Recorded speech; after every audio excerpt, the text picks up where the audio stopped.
नमस्कार। स्वागत है आप सभी का।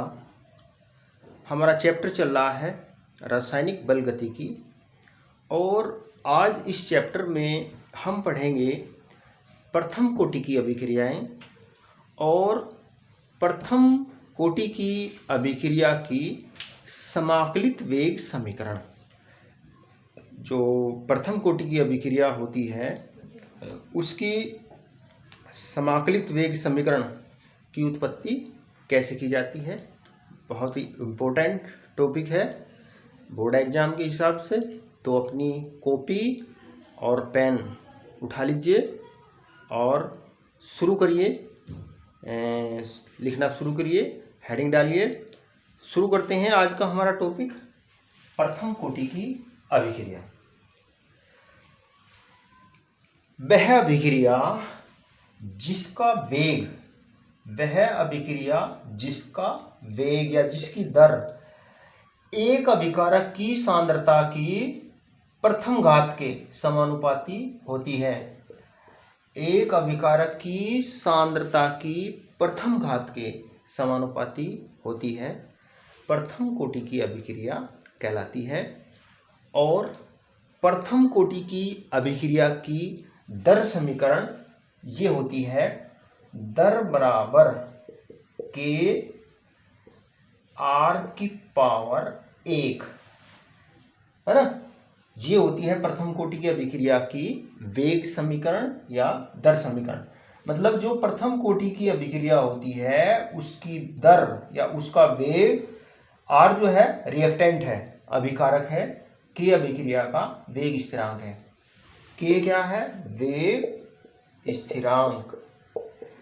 k है अभिक्रिया का वेग स्थिरांक और r क्या है? r अभिकारक है। r अभिकारक है। तो देखो, जो प्रथम कोटि की अभिक्रिया क्या होती है? वह अभिक्रिया जिसकी दर अभिकारक क्या है इसमें? r की सांद्रता के प्रथम घात के समानुपाती होती है, प्रथम कोटि की अभिक्रिया कहलाती है। यह दर बराबर क्या हो जाएगी? समानुपाती चिन्ह की जगह ये नियतांक आ जाएगा, वेग स्थिरांक ये। तो प्रथम कोटि की अभिक्रिया की दर समीकरण ये होती है। तो वह अभिक्रिया जिसकी दर एक अभिकारक की सांद्रता की प्रथम घात के समानुपाती होती है, प्रथम कोटि की अभिक्रिया कहलाती है।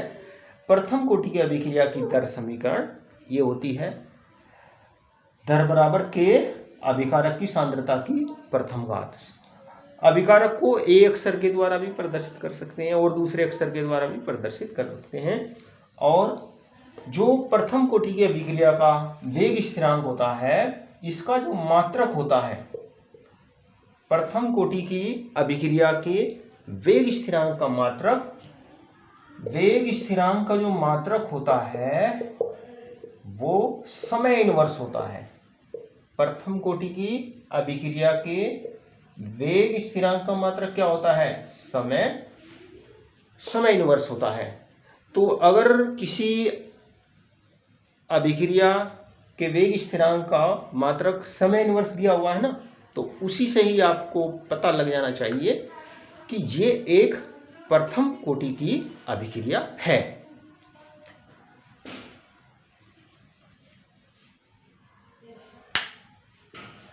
तो अब कुछ उदाहरण देखते हैं। देखो, प्रथम कोटि की अभिक्रिया प्रयोग द्वारा ये निम्न अभिक्रियाएं जो है, ये पता चला है कि ये अभिक्रियाएं जो है प्रथम कोटि की अभिक्रियाएं हैं। ये अभिक्रियाएं प्रथम कोटि की अभिक्रियाएं हैं। जैसे ये है N2O5, नाइट्रोजन पेंटाऑक्साइड है। इसका अपघटन इस प्रकार से होता है 4NO2 plus O2। H2O2 platinum उत्प्रेरक की उपस्थिति में इसका अपघटन होता है जल में और ऑक्सीजन में, है ना। दो अणु लेंगे बैलेंस करने के लिए, ये O2। ऐसे ही ये होता है ammonium nitride NH4NO2। Ammonium nitride जो होता है ये अपघटित होकर के देता है N2 प्लस 2H2O। N2 विलयन में ये अपघटित होकर के अमोनियम नाइट्राइड का विलयन अपघटित होकर के नाइट्रोजन और जल देता है। ऐसे ही ये अभिक्रिया है C12H22O11, जो है सुक्रोस, चीनी, है ना, शक्कर भी कहते हैं। ये अम्ल की उपस्थिति में, H आयन का मतलब अम्ल, या H2SO4 लिखते हैं या HCl लिखते हैं, ये अपघटित जल अपघटित होकर के एक अणु बनाता है ये ग्लूकोज का C6H12O6, और एक अणु बनाता है ये फ्रक्टोज का C6H12O6, एक ग्लूकोज अणु एक फ्रक्टोज। ऐसे ही ये रेडियम का रेडियो एक्टिव विघटन जो होता है वो इस समीकरण के अनुसार होता है। रेडियम का परमाणु क्रमांक 88 और द्रव्यमान संख्या होती है 226। ये विघटित होकर के ये बनाता है हीलियम का नाभिक निकलता है इसमें से, और ये बनता है रेडोन 86, द्रव्यमान संख्या 224। और एथीन या एथिलीन बोलते हैं, इसका हाइड्रोजनीकरण करने पर ये बनता है C2H6। हाइड्रोजनीकरण करने पर इसका ये बनता है C2H6। प्रयोग द्वारा ये पता चला है कि ये जो एग्जाम्पल मैंने आपको बताई ये प्रथम कोटि की अभिक्रिया है। मतलब इन अभिक्रियाओं में अभिक्रिया का जो वेग है वो इनकी सांद्रता के प्रथम घात के समानुपाती होता है। देखो, अगर मैं कहूँ इस अभिक्रिया का वेग समानुपाती कहीं को होगा N2O5 की सांद्रता के प्रथम घात के समानुपाती होता है। ये घात हमने प्रयोग द्वारा प्राप्त निष्कर्ष के आधार पर यहाँ पर लगाई। अभिक्रिया की संतुलित समीकरण देख करके घात नहीं लगाते ये, बल्कि ये प्रयोग द्वारा निर्धारित की जाती है। तो समानुपाती चिन्ह हटाएंगे, यहाँ पर क्या आ जाएगा, बराबर K। यानी कि जो ये वाली अभिक्रिया है इसका जो वेग होता है, वेग बराबर कहीं क्या होगा, K N2O5 की पावर 1। इसका वेग नियम क्या हो गया, ये हो गया दर समीकरण, ये हो गई इसकी। ऐसे ही इसकी दर समीकरण क्या होगी, इस अभिक्रिया का वेग बराबर होगा K हाइड्रोजन पेरोक्साइड की सांद्रता की घात 1। ऐसे ही इस अभिक्रिया का वेग बराबर क्या होगा, NH4 के वेग बराबर K अमोनियम नाइट्राइड NH4NO2 की सांद्रता की पावर 1। ऐसे ही देखो यहाँ पे दो अणु भाग ले रहे हैं, तो इस अभिक्रिया की आणविकता 2 है। आणविकता होती है अभिक्रिया में भाग लेने वाले उन अणुओं की संख्या जिनकी टक्कर होने से अभिक्रिया होती है। अभिक्रिया की आणविकता तो 2 है, और इस अभिक्रिया का जो वेग है वो केवल इस सुक्रोज की सांद्रता पर निर्भर करता है, इसकी सांद्रता पर निर्भर करता है। तो ये इसका जो वेग समीकरण होगी वो ये होगी, वेग बराबर K और C12H22O11। ऐसी अभिक्रिया इसकी पावर 1। H2O की सांद्रता को नहीं लिखते क्योंकि अभिक्रिया का वेग केवल इसकी सांद्रता पर निर्भर करता है, C12H22O11। ऐसी अभिक्रिया जिसकी आणविकता 2 हो, यानी कि जिसमें भाग लेने वाले अणु 2 हैं, लेकिन अभिक्रिया का वेग केवल एक अभिकारक की सांद्रता पर निर्भर करता है, ऐसी अभिक्रिया कहलाती है आभासी एक अणु अभिक्रिया। देखो, ये रेडियम एक रेडियो एक्टिव तत्व होता है, इंपोर्टेंट है। ये एग्जाम में पूछा गया कि जो नाभिकीय विघटन होता है वो कौन सी कोटि की अभिक्रिया होती है। तो नाभिकीय विघटन जो होता है वो एक फर्स्ट ऑर्डर रिएक्शन होती है। तो इस अभिक्रिया का जो वेग है, इस अभिक्रिया का वेग बराबर होगा कि रेडियम की सांद्रता की पावर 1। इस प्रकार से इसकी दर समीकरण को प्रदर्शित करते हैं। और इस प्रकार इसमें इस अभिक्रिया का जो वेग है ना, वो केवल ये एथिलीन है ना, एथिलीन की सांद्रता के प्रथम घात के समानुपाती होता है। हाइड्रोजन की सांद्रता पर अभिक्रिया का वेग निर्भर नहीं करता। तो ये कुछ एग्जाम्पल मैंने आपको बताए, ये सब एग्जाम्पल है फर्स्ट ऑर्डर रिएक्शन के। तो अब नेक्स्ट अगला हेडिंग डालिए, प्रथम कोटि की अभिक्रिया की समाकलित वेग समीकरण। प्रथम कोटि की अभिक्रिया, प्रथम कोटि की अभिक्रिया की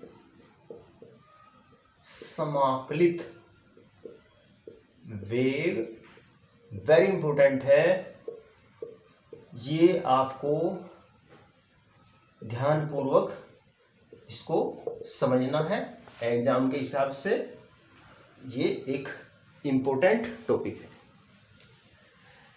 देखो मान लीजिए, देखो प्रथम कोटि की अभिक्रिया क्या होती है, किसे कहते हैं प्रथम कोटि की अभिक्रिया? वह अभिक्रिया जिसका वेग अथवा जिसकी दर एक अभिकारक की सांद्रता की प्रथम घात के समानुपाती होती है, कहलाती है प्रथम कोटि की अभिक्रिया।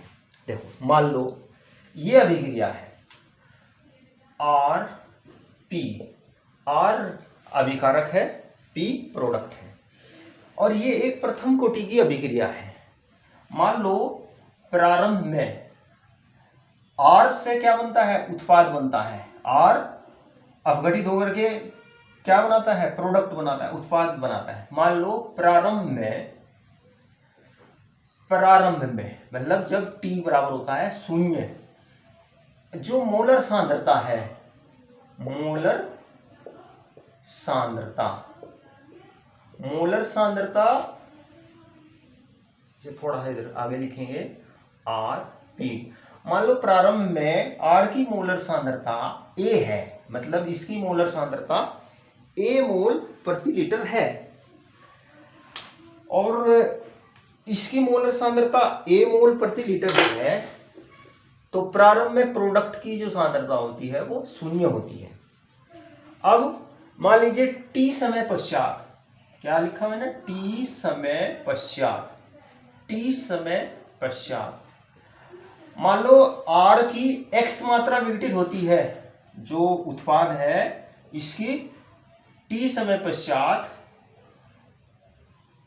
आर की एक्स मात्रा विघटित होती है, इसकी एक्स मात्रा विघटित होती है, तो इसकी जो शेष बची सांद्रता है या शेष बची मात्रा, आर की जो शेष बची मात्रा है वो क्या होगी? आर की जो शेष बची मात्रा होगी वो a माइनस एक्स होगी, और पी की जो मात्रा होगी वो x होगी।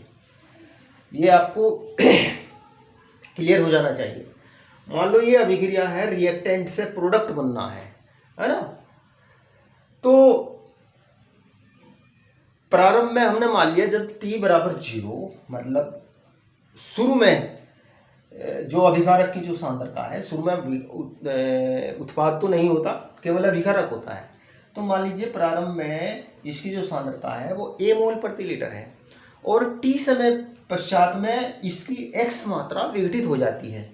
t समय पश्चात इसकी x मात्रा विघटित हो जाती है, तो इसकी कितनी मात्रा शेष बची? a माइनस एक्स मोल पर लीटर, और प्रोडक्ट कितना हो गया? इसकी सांद्रता क्या होगी? x मोल पर लीटर। देखो इसमें देखो जो प्रारंभिक सांद्रता होती है, प्रारंभिक सांद्रता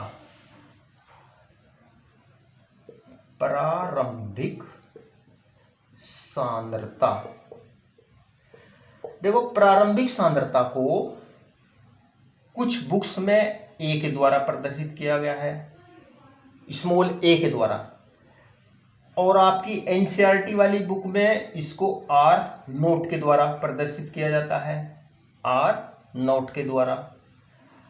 या कुछ किताबों में इसे ए नोट के द्वारा प्रदर्शित किया गया है, प्रारंभिक सांद्रता को, है ना। और या इसे ये प्रारंभिक सांद्रता ए तो ये मैंने आपको जीरो ऑर्डर रिएक्शन में भी बताया था कि जो प्रारंभिक सांद्रता होती है इसको हम स्मॉल ए के द्वारा, आर नोट के द्वारा, ए नोट के द्वारा प्रदर्शित, इन अक्षरों के द्वारा भी प्रदर्शित करते हैं।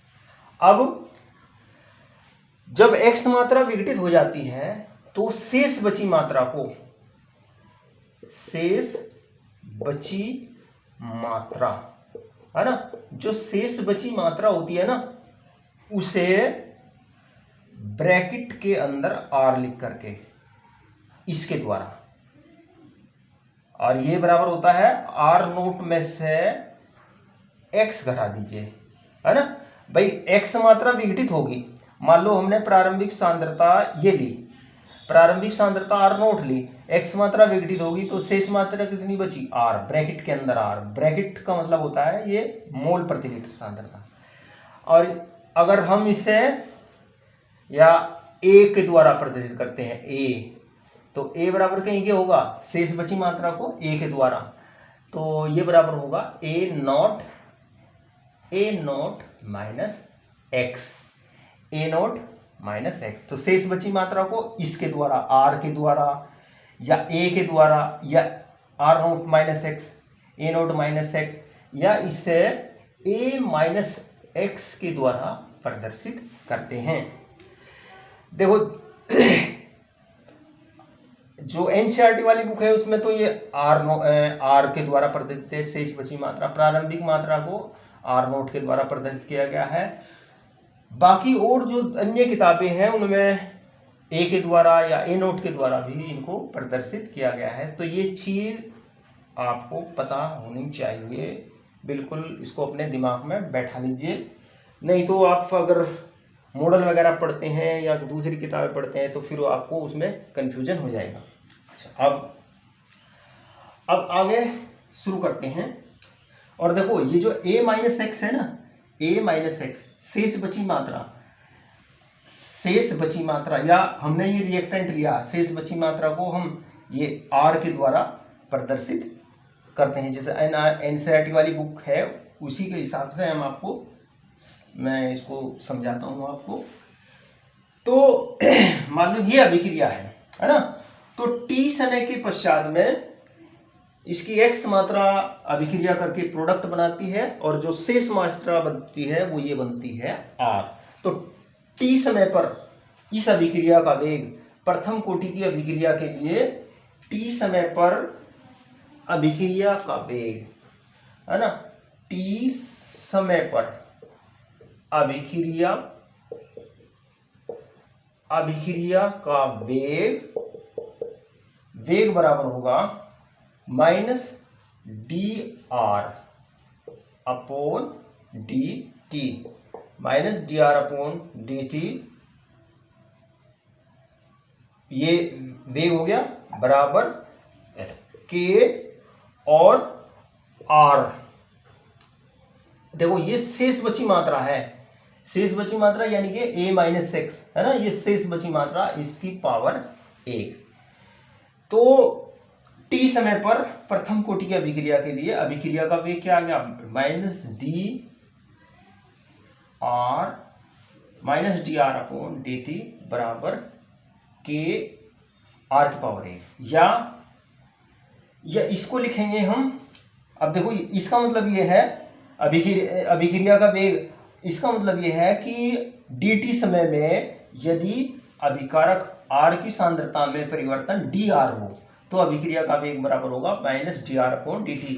ये माइनस चिन्ह ये प्रदर्शित करता है कि समय वृद्धि के साथ जो अभिकारक है उसकी सांद्रता घटती है ना। तो या इसको लिखते हैं, या इससे क्या लिखेंगे, dr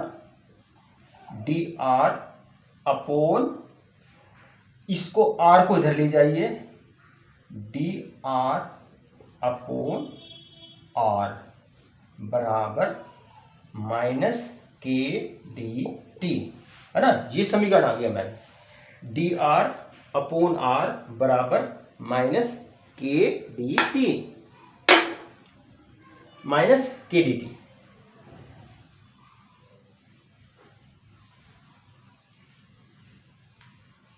देखो हमारी समीकरण क्या आई, इसको मैं यहां पे लिख रहा हूं, डी आर, ये आई हमारी D R upon D T, oh sorry D R upon R, D R upon R बराबर आया हमारा माइनस के डी टी।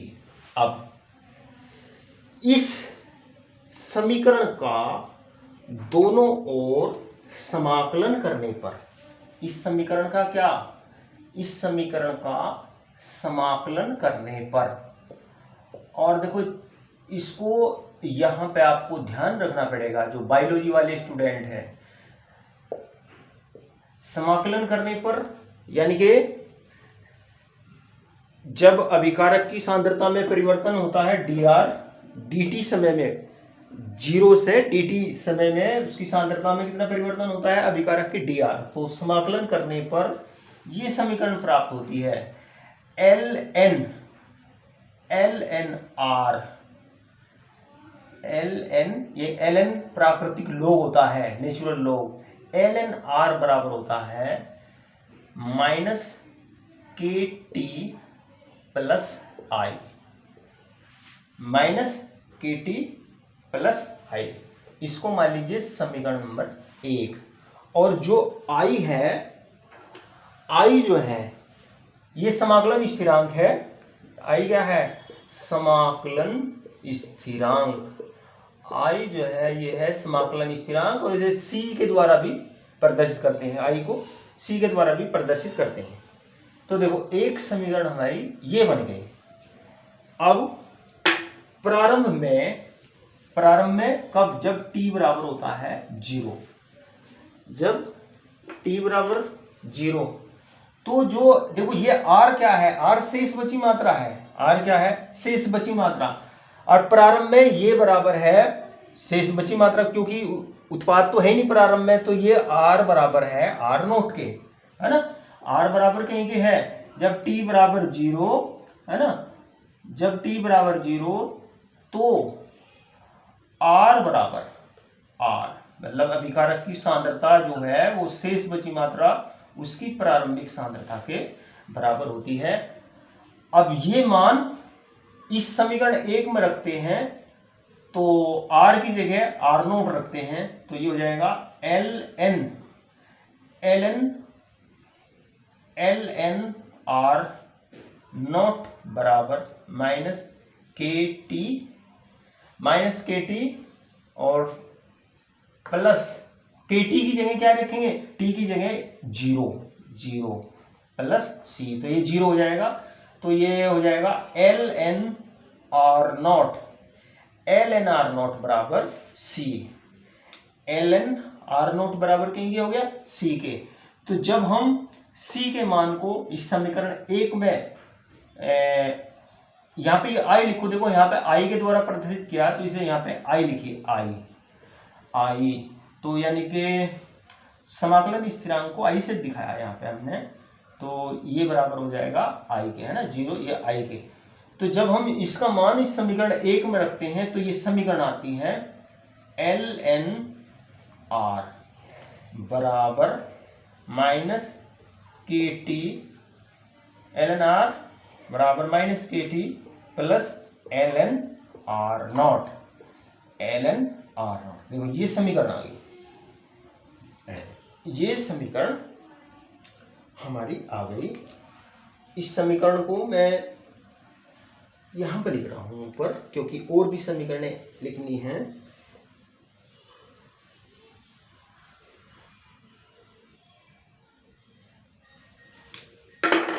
देखो ये समीकरण को मैं यहां पर लिख रहा हूं, एल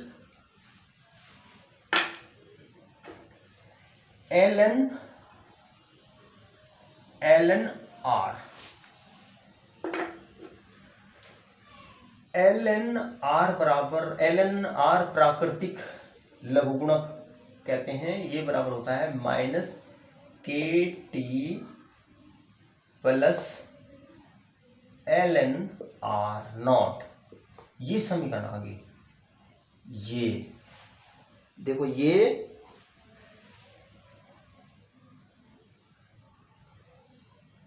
ये समीकरण आ गई। मान लो ये समीकरण है हमारी 2 है, ये समीकरण हमारी 2 है। अब देखो, अगर हम इसे इधर लाएं, समीकरण को इधर लाएंगे तो इधर लाने पर ये माइनस हो जाएगा, है ना, ln r minus ln r not. तो इसको हम सीधे लिख सकते हैं, इसको हम सीधे लिख सकते हैं ln r upon r not, ln r upon r not बराबर माइनस के टी। देखो, एक समीकरण हमारी इस समीकरण से ही एक समीकरण हमारी ये आ गई, है ना। देखो, ये लिखते हैं ना ln r minus ln r not, है ना। तो माइनस में है तो जब ln दोनों का लेते हैं तो इसे r अपॉन r नॉट ऐसे लिखते हैं, है ना। लघुगुणक का अगर आपको पता है तो ये मैंने कैसे लिखा है ये आपको पता होगा। और या अगर हम इस समीकरण इसको हम उल्टा करके लिख दें तो लिखने पर ये इधर वाला पोर्शन उल्टा करके लिखे, ये लिखा जाएगा minus ln r naught upon r। तो माइनस से माइनस कट जाएगा, तो ये समीकरण आएगी ln r not upon r। ln r not upon r बराबर कहीं क्या हो गया, के टी के। ये बराबर कहीं क्या हो गया, के टी के। इस समीकरण को मान लीजिए, इस समीकरण को मान लीजिए 4, है ना। और देखो, k बराबर कहीं क्या होगा, k बराबर कहीं क्या होगा, k बराबर कहीं क्या होगा भाई, k बराबर हम लिख सकते हैं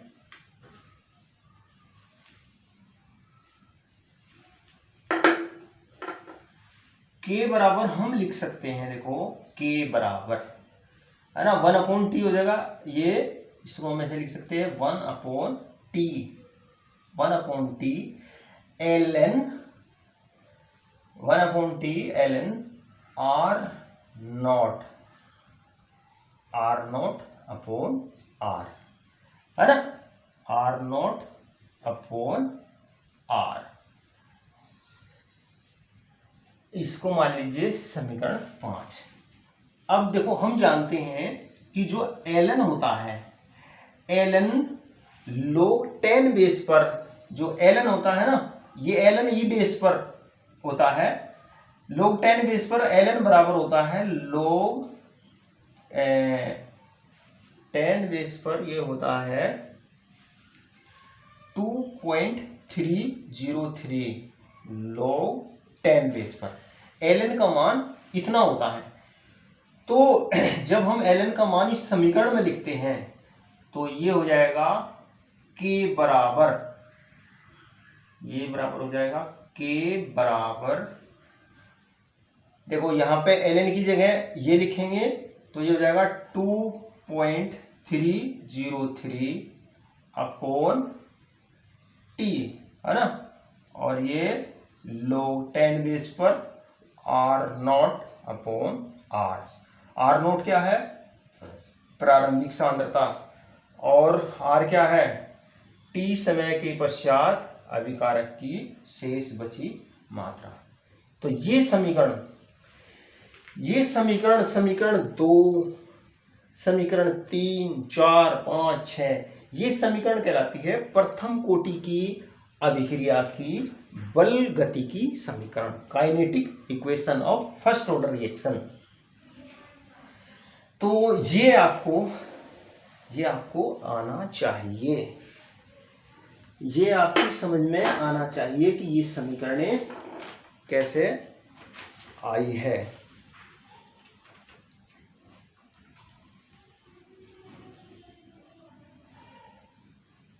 अच्छा,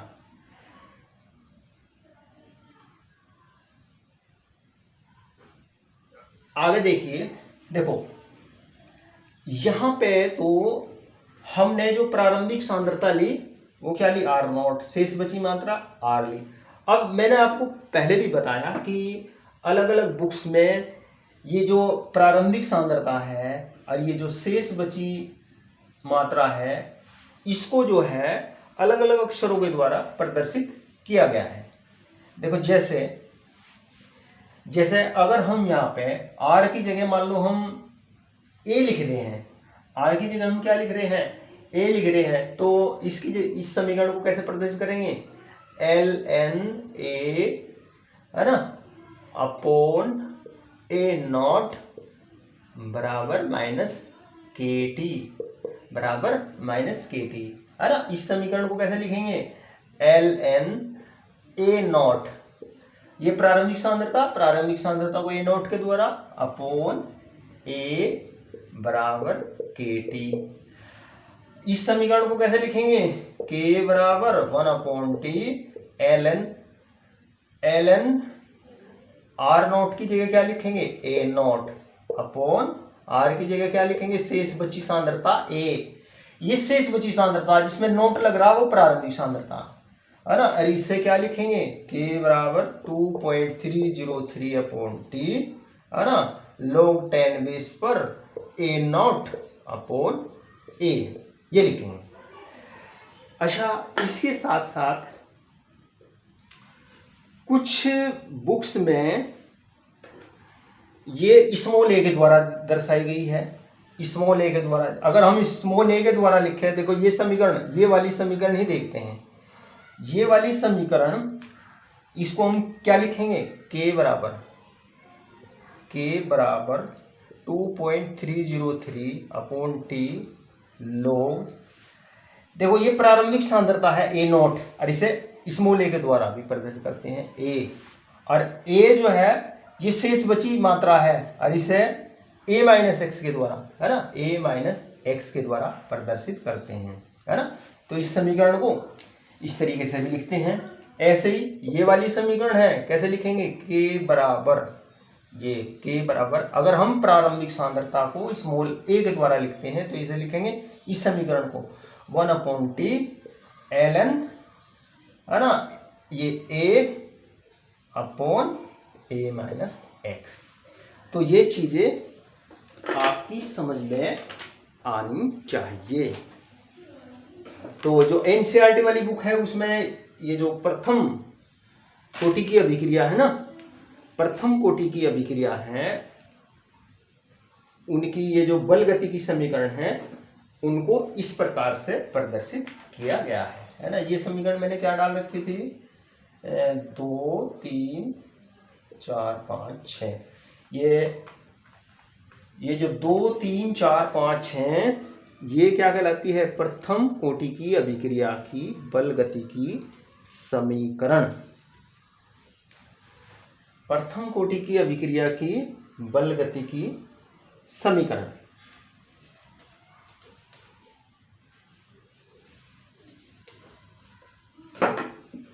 अच्छा, आगे देखो, इसमें अगर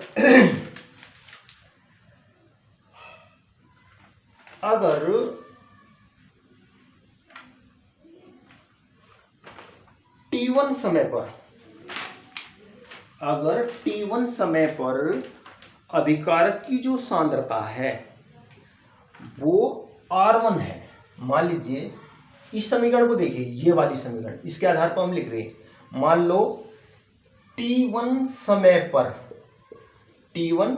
पर अभिकारक की जो शेष बची मात्रा है ना, अभिकारक की क्या शेष बची मात्रा मान लीजिए R1 है, R1, और T2 समय पर अभिकारक की शेष बची मात्रा मान लीजिए वो R2 है। तो T1 समय पर, देखो इस समीकरण को T1 समय पर इस समीकरण को ऐसे लिखेंगे, ln R1 बराबर minus K T plus L N R naught, ये प्रारंभिक सांद्रता है। और यहाँ पे लिखेंगे T1। तो T1 समय पर ये समीकरण आ गई, मान लो इसे 1 मान लो, और T2 समय पर ये ln R2। T2 समय पर मान लो सांद्रता R2 है, तो इस समीकरण को कैसे लिखेंगे, माइनस के T2 प्लस ln R0, है ना, इसे 2 मान लीजिए। अब ये जो समीकरण 1 है इसमें से 2 को घटा दीजिए, समीकरण 1 में से 2 को घटा दीजिए, तो ये आ जाएगा ln R1 minus ln R2।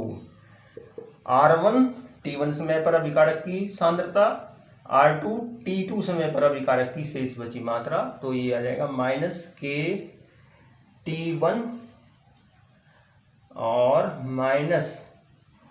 Minus के T2, और ये हो जाएगा प्लस ln R0 और माइनस ln R0, ये कट जाएगा, माइनस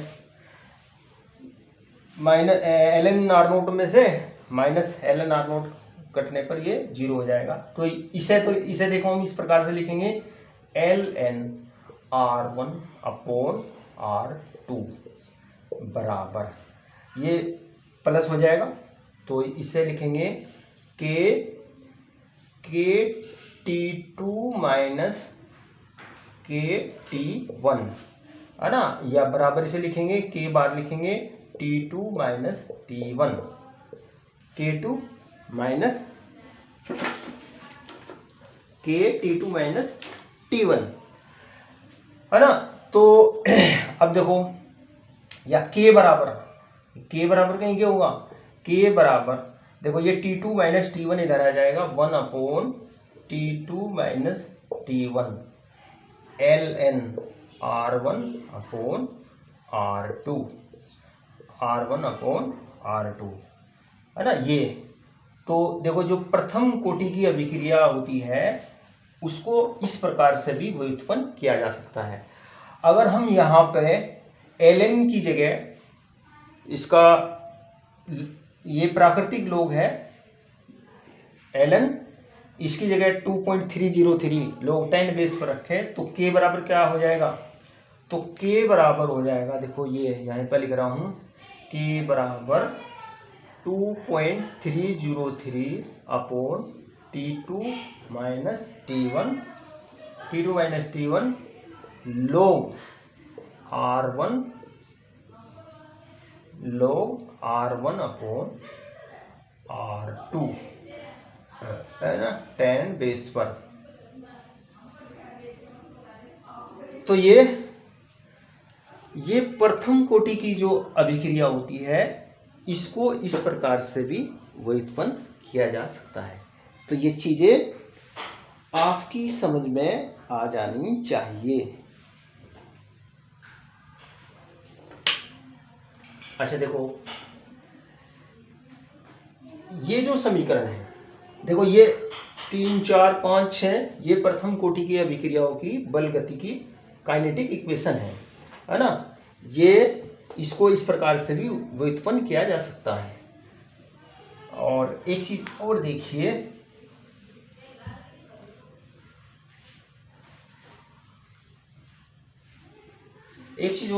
देखो ये ln, ये समीकरण हमारी आई ln R अपॉन R0 बराबर माइनस KT, है ना। अगर हम इस समीकरण का एंटीलॉग लें, समीकरण 3 का हम एंटीलॉग लें, तो एंटीलॉग लेने पर समीकरण 3 का जब एंटीलॉग लेते हैं ना, इसका एंटीलॉग लेने पर क्या होगा, ये आएगा R, ये जो समीकरण 3 है ना का, इसमें 3 समीकरण नंबर जो है इसका एंटीलॉग प्रति लघुगुणक लेने पर ये आ जाएगा, देखो R अपॉन R0 बराबर e की पावर माइनस KT, है ना। ये KT पावर में चला जाता है, ई का मतलब एक्सपोनेंशियल, घातांकी, या इसे हम आर बराबर क्या लिख सकते हैं, आर बराबर आर नॉट और ये ई की पावर माइनस के टी। तो ये भी एक रूप ये है जो प्रथम कोटि की अभिक्रिया की काइनेटिक इक्वेशन है, इसका एक रूप ये भी है। अच्छा, एक चीज और देखिए, देखो ये जो समीकरण है, समीकरण नंबर 2, समीकरण नंबर 2 सरल रेखा समीकरण, ये सरल रेखा समीकरण y बराबर mx प्लस सी के समान है। ये जो समीकरण है ये सरल रेखा समीकरण y बराबर mx c के बराबर है। जो y है ये y ln r yx को प्रदर्शित करता है ना, और जो ये ln r नोट है, ये जो y अक्ष पर काटा गया अंतःखंड है उसको r0 के द्वारा प्रदर्शित करते हैं। ये c उस अंतःखंड r0 को प्रदर्शित करता है, और जो m है, m जो है ये ढाल को माइनस के, ये ढाल को प्रदर्शित करता है ना, और t जो है अगर हम tx अक्ष को प्रदर्शित करते हैं तो ये अगर हम देखो, अगर हम ln r और समय t के बीच में ग्राफ खींचे, r क्या है, ये सांद्रता है।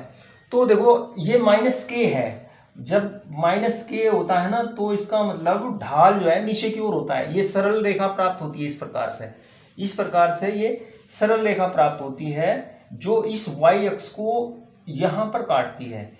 तो ये यहाँ से लेकर के यहाँ तक का जो अंतःखंड है ना, ये ln r नोट को प्रदर्शित करता है।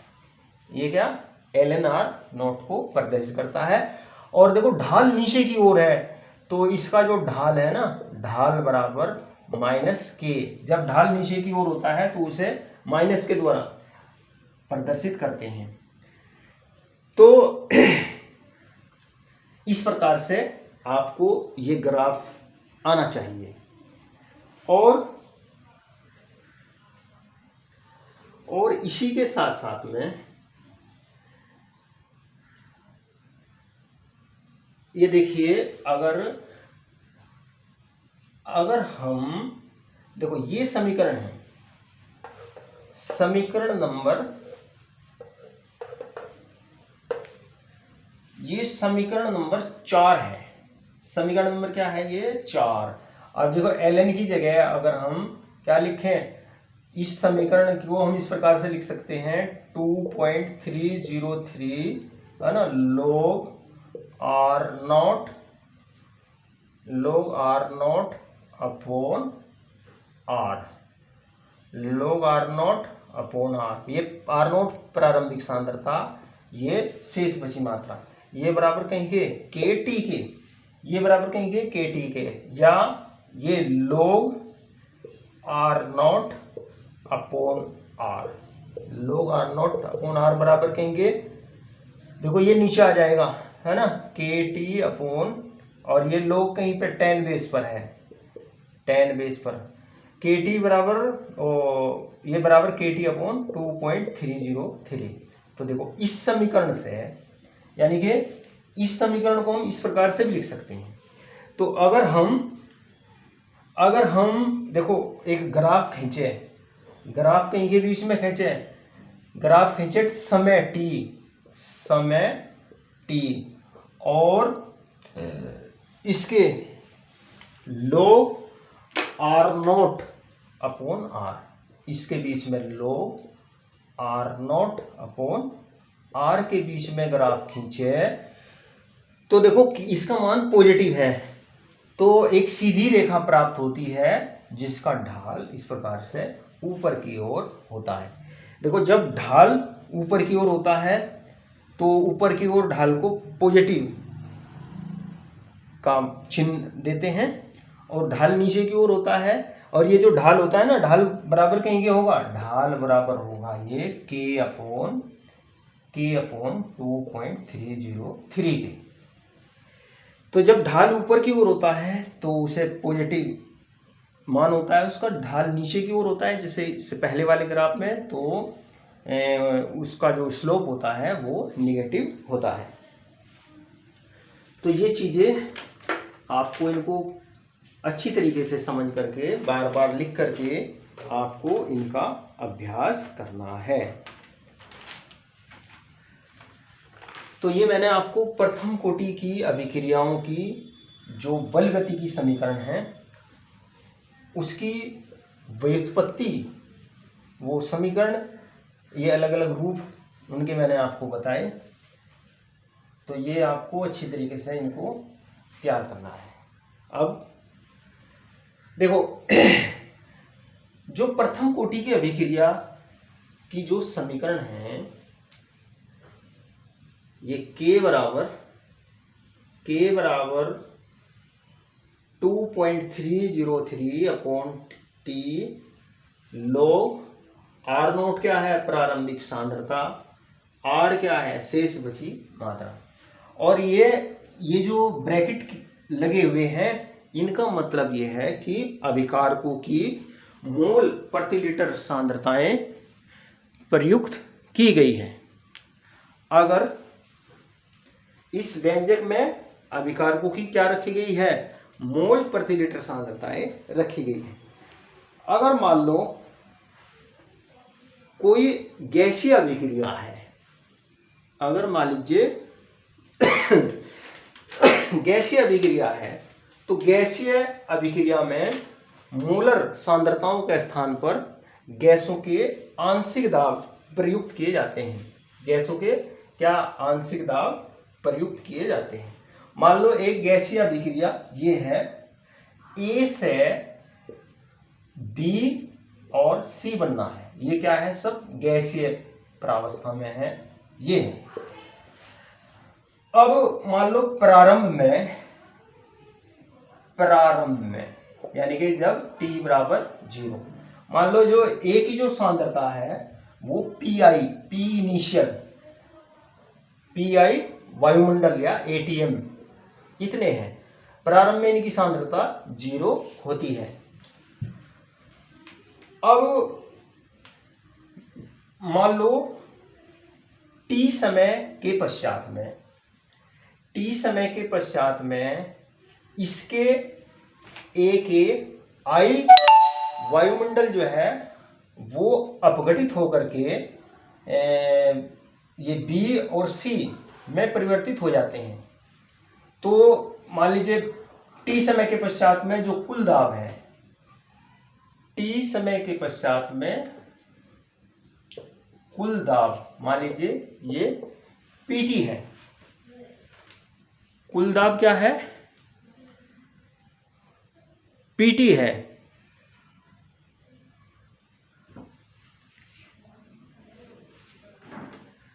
कुल दाब PT है। तो PT तो ऐसी अभिक्रिया के लिए जो समाकलित वेग समीकरण है उसकी जो व्युत्पत्ति है वो इस प्रकार से की जाती है। देखो कुल दाब बराबर कहीं ये होगा, कुल दाब PT बराबर होगा PA का आंशिक दाब, PB का आंशिक दाब प्लस PC का आंशिक दाब, है ना। यदि t समय पर, यदि कुल दाब हमने क्या माना PT, यदि t समय पर इसका जो है x वायुमंडल विघटित हो जाए तो इसके वायुमंडल दाब में x की कमी आ जाएगी। t समय पश्चात, t समय पश्चात ये देखो इसकी x वायुमंडल विघटित हो जाते हैं तो इसकी जो शेष बची सांद्रता होगी Pi माइनस x, है ना। और इसके आंशिक दाब कितना होगा x ATM, इसका x ATM वायुमंडल दाब, ATM, है ना, ATM वायुमंडल दाब। तो देखो, तो जो कुल दाब है T समय पर, कुल दाब बराबर होगा, कुल दाब PT बराबर होगा, इन तीनों को जोड़ दीजिए, PI माइनस एक्स जमा एक्स, तो PT बराबर कहीं क्या होगा, PT बराबर होगा PI प्लस एक्स के, कुल दाब बराबर ये, या X बराबर कहीं क्या होगा, PT माइनस PI। तो अब देखो जो PA है, PA ये जो अभिकारक है ना, इसका जो दाब होगा PA बराबर क्या होगा, PI, देखो PI माइनस एक्स T समय के पश्चात में, PI आंशिक दाब क्या होगा, PI माइनस एक्स बराबर PI, और x का मान क्या है, PT माइनस PI, x का मान है PT माइनस PI। तो यानी कि PA बराबर होगा 2PI माइनस PT। अब देखो ये आ गया हमारा। अब जो प्रथम कोटि की अभिक्रिया है उसकी समीकरण ये होगी, K बराबर 2.303 अपॉन T log प्रारंभिक दाब कितना था, P